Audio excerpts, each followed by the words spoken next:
Today on Dr. Phil. So you're somebody rich and beautiful, and they're telling you how much they love you. His beautiful girlfriend has a $4.5 million inheritance. My dad has sent over $20,000 to get his share of the inheritance. Is it love? She has a phone, but she says it doesn't work and only text. Or larceny? She can charter a private jet, but she can't make a phone call. A two-part investigation. Charlie gave us the address where Stephanie and roommate Karina claim they live in Kansas City, Missouri. So what happened when we knocked on that door?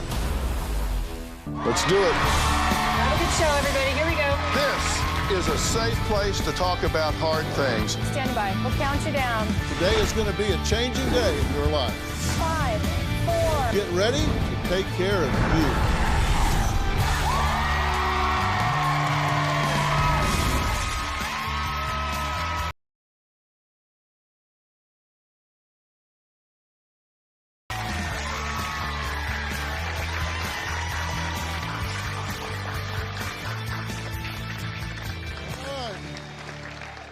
Well, you know, I've been on the air for 20+ seasons and appreciate all of my viewers, and I'm still getting new viewers every day.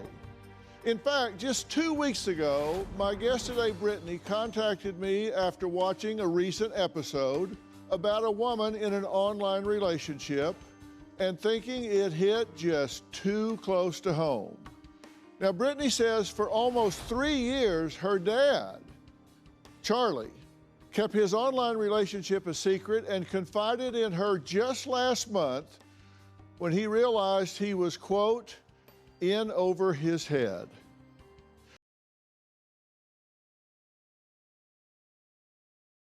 Online girlfriend Stephanie and her roommate Karina arrested, but not for the reasons that you might think. Take a look. Over the past 2 years, my dad has been in a relationship with a girl named Stephanie Johnson. He recently started talking to her roommate, which her name is Karina Johnson. She has the same last name as Stephanie, but no relation. From Dad's point of view, he's in love with Stephanie. He considers Stephanie his girlfriend. He's even talked about wanting to marry her. He showed me documents from the girl's lawyer that stated about a $4.5 million inheritance. And my dad, in fact, was supposed to be receiving $250,000. My dad is being scammed. He has sent over $20,000 to these girls to get his share of the inheritance. Now my dad is furious with Stephanie and Karina, and he just wants his money back. He wants the girls to go to jail. My dad showed me the documents that Stephanie's lawyer had sent him. He said he needed to open a bank account and get a power of attorney. And my dad would receive his $250,000 within 48 hours. What I did was sign a power of attorney, which is right here. The reason I signed it was because I thought maybe he could get his money. But then the girls claimed they needed a power of attorney from Europe and an additional $2,000. One of the big red flags is not ever seeing this person, you know, just having communication by text. I don't feel like I'm being scammed because I actually love her, but it's not working out the way I want it to. My dad is brainwashed. He believes Stephanie is 100% real. I just asked myself, how in the world did my dad get into this mess and how I can help him get help? Well, Brittany, he's been involved like this for 3 years. Yes, a little over, it's over 2 years, not fully 3 years. Okay. Was your dad married? Yes, he was married and he lost his wife. After 25 years? Yes. Okay, that's a big void, right? Yeah, very. Okay, so then you feel empty, you feel loneliness, so you're kind of wanting to fill that void, and so then you go online and somebody starts to tell you what you want to hear. Right. And that's music to your ears. And if they're particularly attractive, and that's good, strokes your ego, right? Yeah. And then they also happen to be insanely wealthy. So you're somebody rich and beautiful, and they're telling you how much they love you, and you really want to hear that. Right. But he's upset. He says he's being lied to, he's being robbed. Yes. What's he say about that? This is her, right? That's her, yes. This is Stephanie. Stephanie, yes. Okay, and he says that this Stephanie is stealing money and he's angry about it and wants her to go to jail? Correct. Wants her arrested. Wants her He arrested. didn't say he wants her to go to jail, he wants her arrested. Right. He just wants her arrested. He feels like she's done him wrong. Okay, but what's the distinction about he wants her arrested but not go to jail? He just wants to scare her? I think that's probably what he would like to do, is scare her. But is he saying that he thinks that she's stealing from him, but he's still in love with her? Yes, that's correct. And I tried to, tell him, like, she's not really stealing from you. You're giving her money, willingly. She's not coming in your bank account and taking it from you. You're willingly giving it to her because you believe the lies that she's telling you. Okay, and I need to say from the very top, since we're showing this picture, that woman in that picture isn't doing anything wrong, because I believe that someone has stolen her identity. And so when you look at that picture, I don't want people associating criminal activity with that picture, because I don't think the woman in that picture, I think she is a victim just like your father is. Right. Now, Brittany says that on September 10th, her dad asked you to be his power of attorney. What the hell was that all about? The power of attorney, he was told that he's getting a $250,000 share of this inheritance that she's supposed to be getting of $4.5 million from her grandfather, who passed away 2 years ago. And so the requirements for him to get the money deposited into his account were that he needed to have a bank account and a power of attorney. So when he asked me to put the power of attorney in my name, I kind of felt like we went to the bank and we got that put in my name. And then after 48 hours, he was supposed to have the money deposited into his account. Yeah. A week went by, nothing was deposited into his account. He's still speaking to Stephanie at this point in time, throughout everything, Karina as well, and they're trying to help him get the money. Well, then they came up with him needing $2,000 more for him to get the money deposited into his account. I'm actually glad you did that you signed the power of attorney. Or do you still have his power of attorney? I do. And I'm going to keep that because I'm his daughter, and and that's great. Yeah. But it also allowed this to move forward, and for him to not be able to say, "Well, I couldn't get it, so I'll never know." You actually did this, and so it forced the hand, and of course the money didn't come. He was supposed to get $250,000, right? Yeah. And let me just ask you, in the studio, does anybody believe that this is real? If you believe this is real, stand on your head. No? Nobody believes it's real? Virtual audience, anybody believe this is real? No? Okay. No.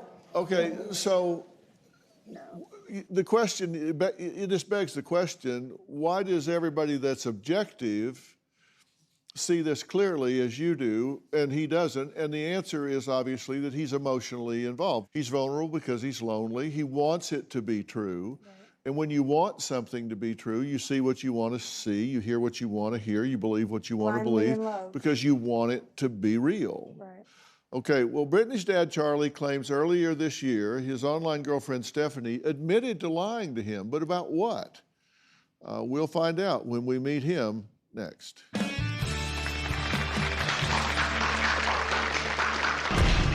This is my girlfriend, Stephanie. I fall in love with Stephanie more and more when I see photos of her. I'm really not sure why she hasn't gotten her inheritance yet. At this point, I'm pretty upset about what's happened to me. What I want is the money back. I just want to know the truth, if she really wants to be with me and loves me.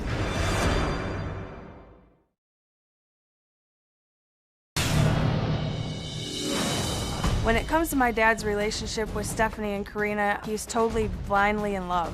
My dad is smarter than this, but somehow he's fallen for this hook, line, and sinker.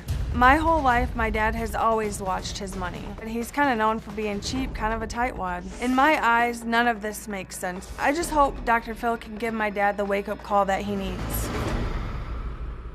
Oh, consider me an alarm clock. Because we ain't leaving here till he and I have a clear understanding. Trust me. We're back with Brittany, who says her dad, Charlie, is being scammed on line by a girlfriend that he calls Stephanie. Now, we've shown a picture of who he believes is his girlfriend. I want to be very clear.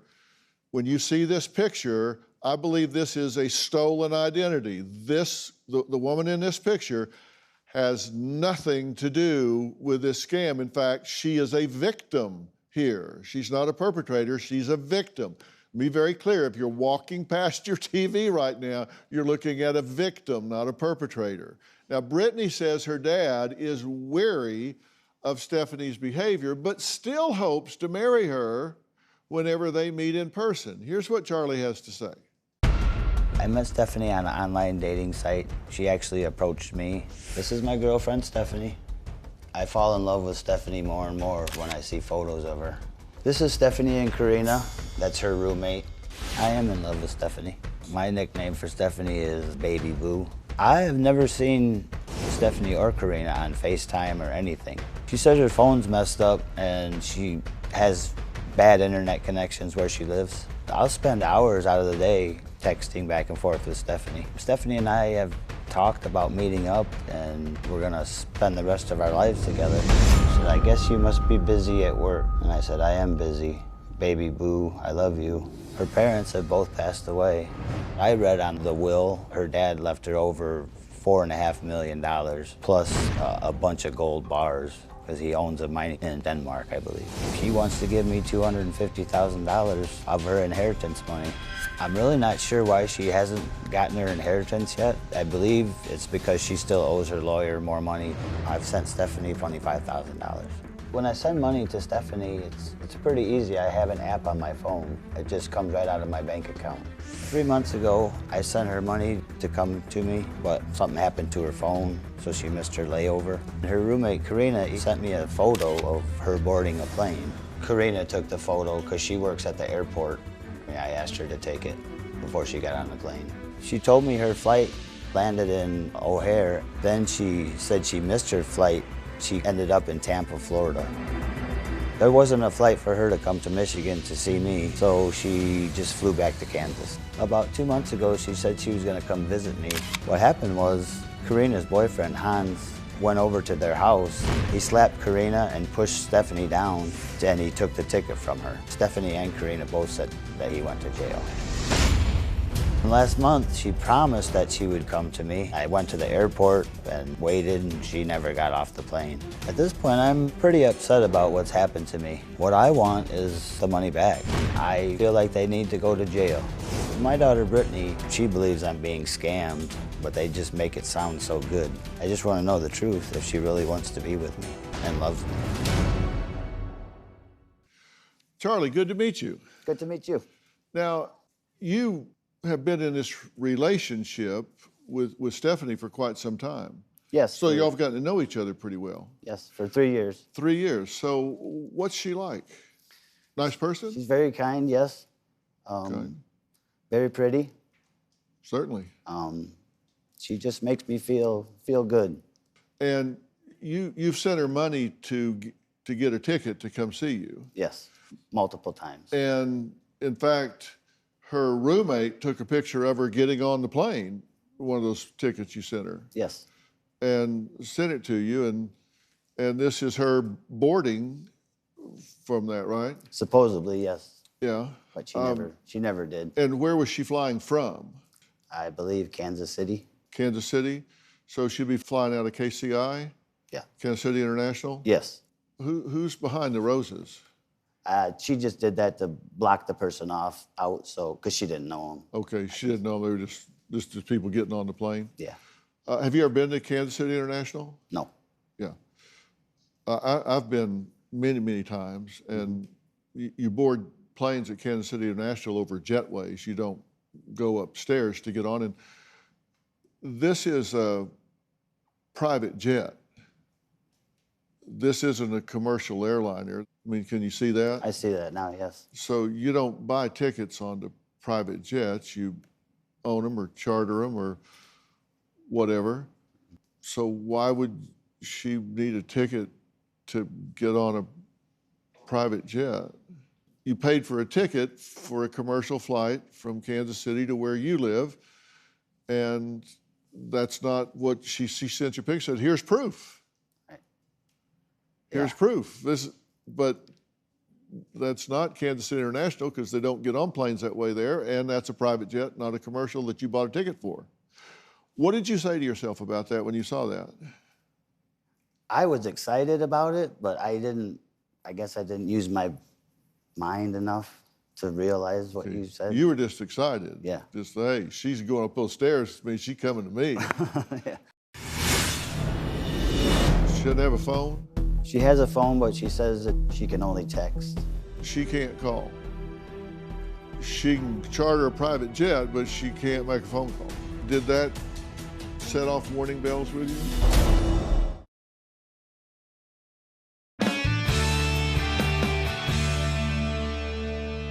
Here's what we know about Stephanie according to Charlie. She was born in 1987, which means she's 34.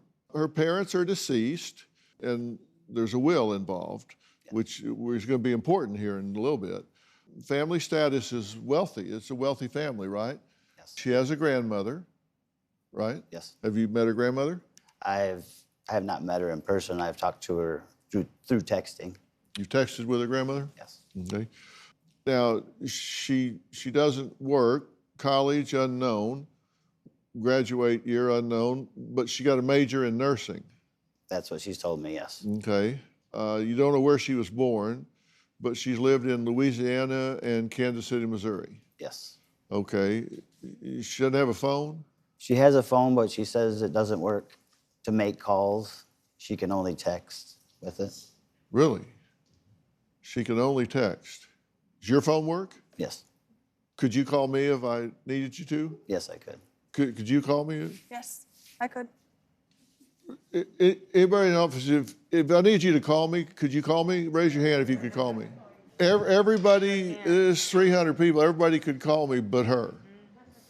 She can't call. She can charter a private jet, but she can't make a phone call. Does it make common sense to you that she can't make a phone call? No, it does not. So, but she can text off that phone, like the mic fell out?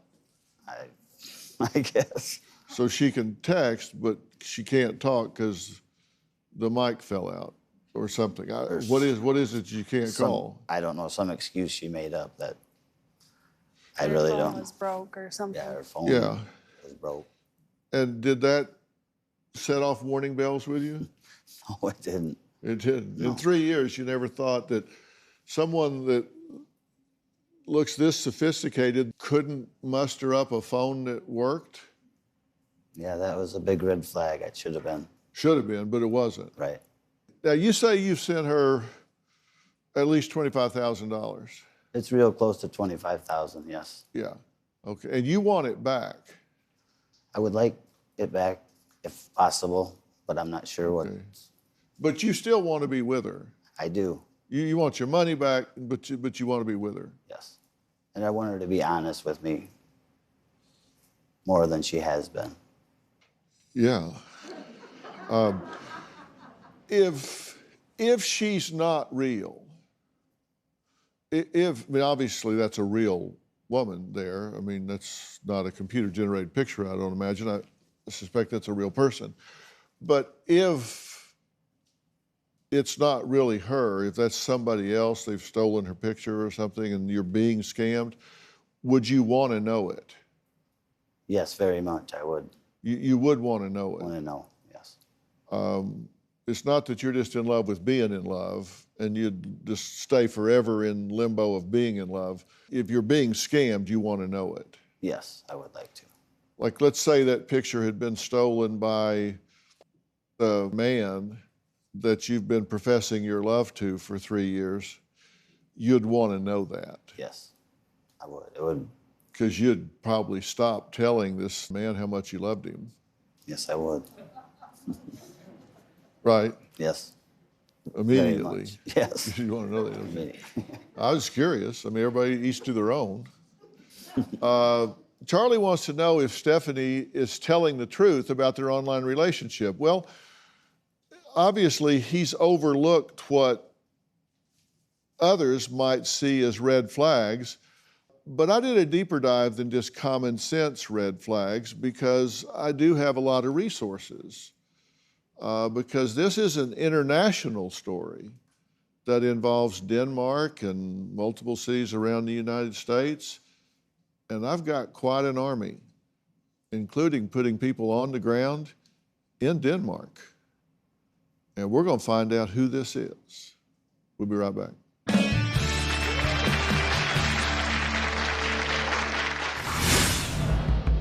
Well, there's a will. You've actually seen the will. Yes. She sent you a copy of the will, right? Yes. Let's take a look at that will. It says down here 400 pure gold bars, and these are 34 karat gold? That's good gold.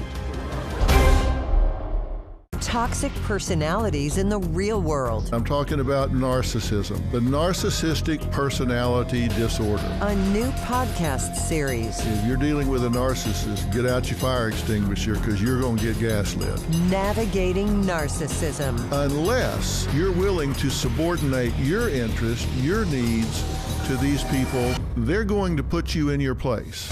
Fill in the blanks. I want to tell you how to deal with it. Available on Apple Podcasts and Spotify. Stephanie has sent me a bunch of documents, including her dad's will, a bank wire transfer of money to me. They definitely look phony to me. It doesn't seem right. With all the documents that she has sent me, I really don't know if they're legit. They look it to me, but I don't really know because they're from overseas. I really hope Dr. Phil can help us figure this out and get to the bottom of this.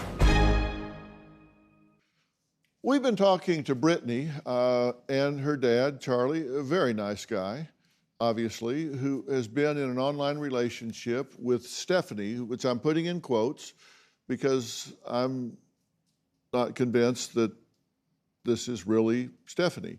And it's been going on for almost 3 years. Now, Charlie is here today and he wants answers. I asked him, if this is not real, would you want to know? And he said, yes, I would want to know. And he wants to know if it is, can he get his money back?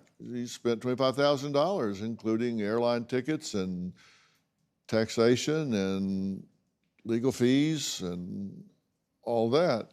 Because there's $4.5 million involved here, right? Yes, that's... And the inheritance from her father, Richard. That's what the documents say. And you've been paying her money to help her get this inheritance released because she's going to come spend the rest of her life with you, and y'all are going to have $4.5 million to live happily ever after. And you look at her and think, yeah, I'd be happy with her and $5 million. So that seemed like a pretty good assignment. It's good work if you can get it. Yeah? Yeah, it seems too good to be true. Yeah, doesn't it? It's very much. Yeah. Well, so there's a will. You've actually seen the will. Yes. She sent you a copy of the will, right? Yes. Well, let's take a look at that will. You can keep your seat, and I'll kind of blow her up here where you can see it. But when we look at this will, and I've marked out the last name up here, so we're careful about it. But this looks like a pretty interesting document here, and there's a lot there. But when you get to looking at the actual document itself, I get concerned about some of the things I see in the document. And the first thing that I notice is there are signatures over here for Richard, and then a testor to the will, and then a witness to the will. And the signatures all look alike to me. Isn't it odd that 3 people all seem to sign their names pretty much alike? That just kind of jumped out at me when I first looked at it before I even started examining the document. And I notice here that it says that it's Blue Hill Estates, but I noticed that they didn't capitalize the H in Hill for Blue Hill Estates. That seemed kind of sloppy, don't you think? Yes, very much. And so I start looking through the document. Article 5 is special directives. They didn't spell special correctly. It says special directives.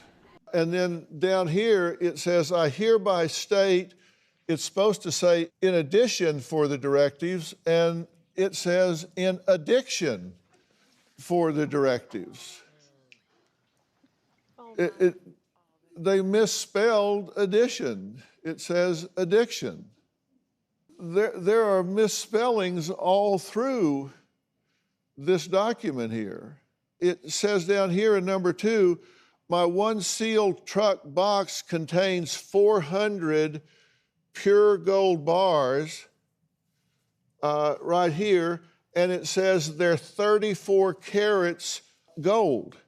The purest gold you can have is 24 karat. That's 99.9% pure, 24 karat gold.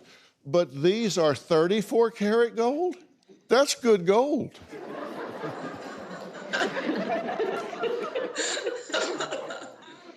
That's the purest gold on the face of the earth. I've never seen 34 karat gold. We got as close to the address as we could. Woman said, I've been living here 50 years. It's a phony address.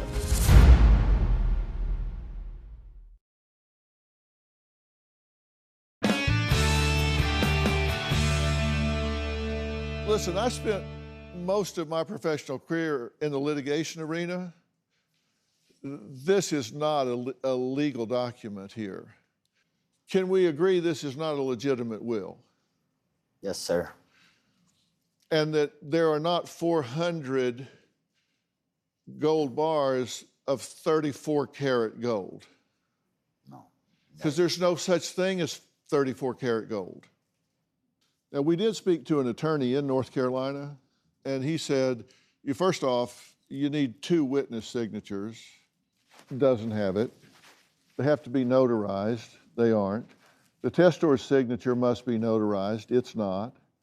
It says Articles 5 and 3 are in conflict. It blends the last will and testament and a living trust, which you can't do. It's replete with every kind of mistake, grammar, spelling, punctuation, terms, and descriptions. So just even, I didn't just rely on my own analysis of it. We had a very excellent attorney, Nathan Baskerville, from Baskerville and Baskerville in Henderson, North Carolina, looked at it and said, all of these things are missing. It's very unlikely that this is a legitimate document. I thought, well, that address on the will, where Richard would have lived at the time he wrote it, we thought we'd go check it out. So what happened when we dug a little deeper? Dr. Phil, we wanted to confirm the information given to Charlie by Stephanie about her father. So I'm here in rural North Carolina to investigate. See, the problem is that address that she gave, it doesn't exist. So we found a similar address, and we're going to do our due diligence and go there now, knock on the door, and see who lives there. Hi, I'm Matt Hightower with Dr. Phil. Yes. We're looking for a Richard Johnson. Does Richard Johnson live here? No, Richard Johnson has ever lived here. Really? This is our home house. I've been here for over 50 years. All family property, 100 acres around here. No Richard Johnson has ever lived here. Hi, how you doing, sir? Have you ever heard of a man named Richard Johnson living around here? No, we've been here since the 1860s, and I've never heard of a Richard Johnson that lives in this area. Have you ever seen this person? Stephanie Johnson? No, does it look familiar? No. The name Richard Johnson ring a bell? That doesn't either. No? I've lived here my whole life and never seen or heard of either of those names.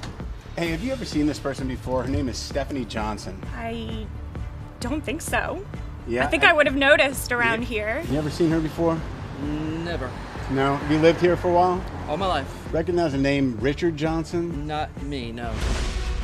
After canvassing the area and talking to people who lived here for decades, it is very clear that Stephanie Johnson's family didn't live here. No one recognized the photograph or her name, and no one's heard of Richard Johnson. Okay, so the address doesn't exist. So we got as close to the address as we could. Woman said, I've been living here 50 years. The other guy said, I've been here since, we've had this property since the 1800s.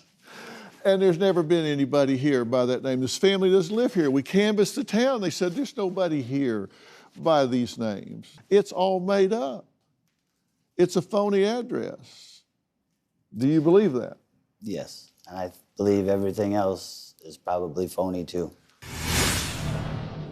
I have staff members around the world, and I sent someone to the bank's alleged address to see if we could help.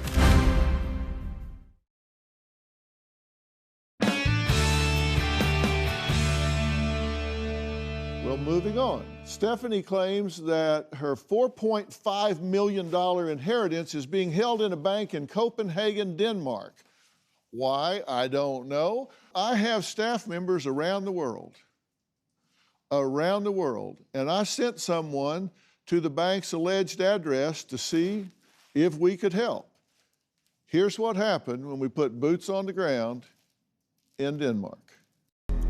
Dr. Phil, I'm in central Copenhagen, Denmark. Charlie says that Stephanie has a considerable amount of money in a bank called Safety Pledged Vault with an address here in Denmark. I'm going to go investigate. Here where I'm standing is the address for the bank. This is a wire transfer request where they ask for a power of attorney to be able to transfer $250,000 to Charlie's account.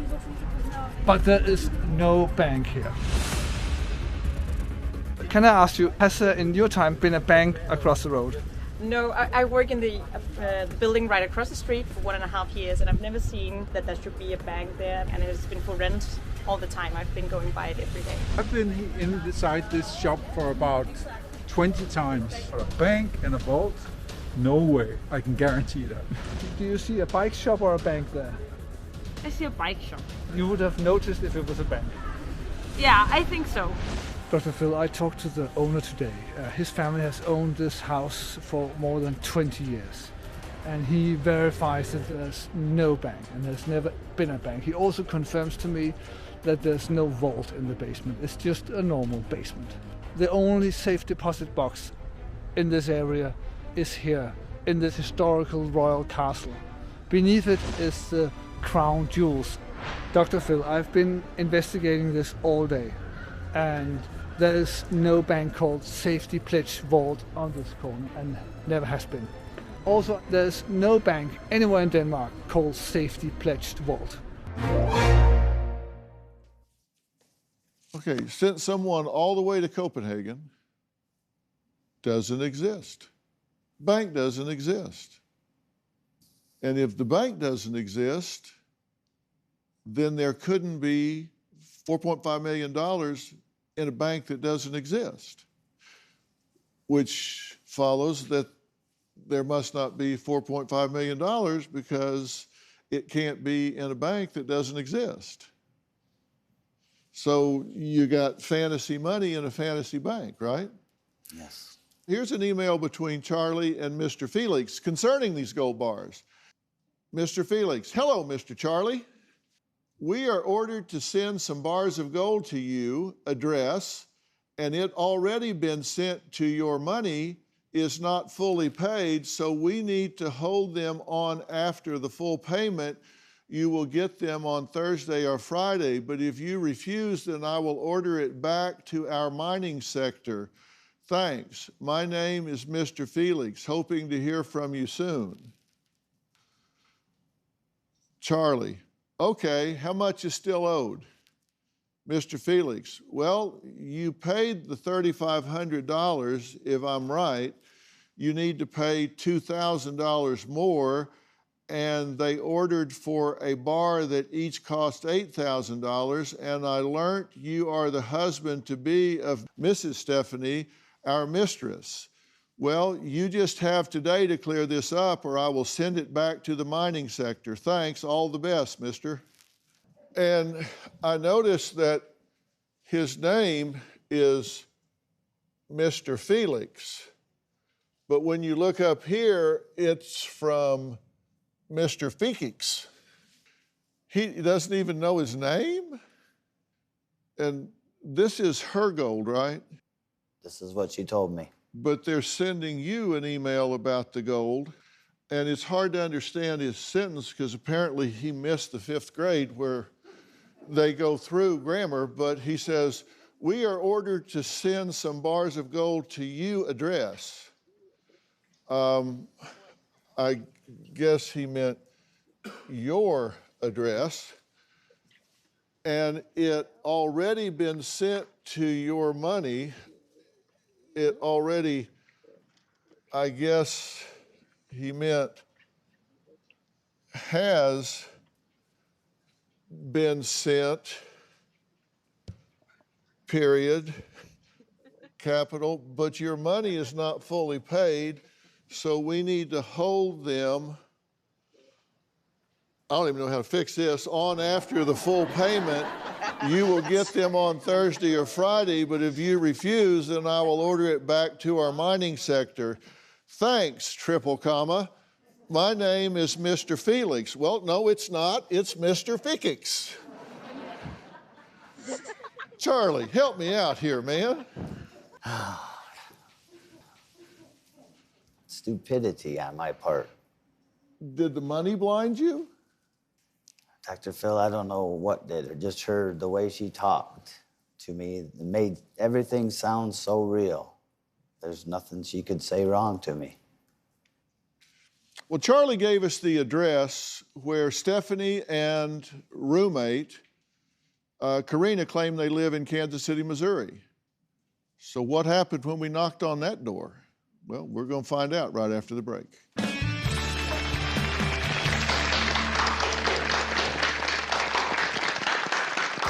So I'm here in Kansas City, Missouri. Charlie's been told by Stephanie and Karina that they live here in Kansas City. I'm going to that address to see if they're home, and maybe I can talk with them. Well, unfortunately, we're out of time for today, but tune in tomorrow to find out who answers the door where Stephanie and Karina claim they live. And the real women in the photos, well, they're here. So what happens when Charlie meets them face to face? Well, you're going to have to wait and see. Next time, love My dad seriously thinks that he has a shot with Stephanie. or lies? Charlie hopes to meet her face to face so they can talk about their future, but she keeps missing her flights. Now he comes face to face with a roommate Have you ever talked to him before at all? and his girlfriend. Charlie's online girlfriend, Stephanie, has missed about 10 flights when attempting to visit him. But you know what? She didn't miss the flight today.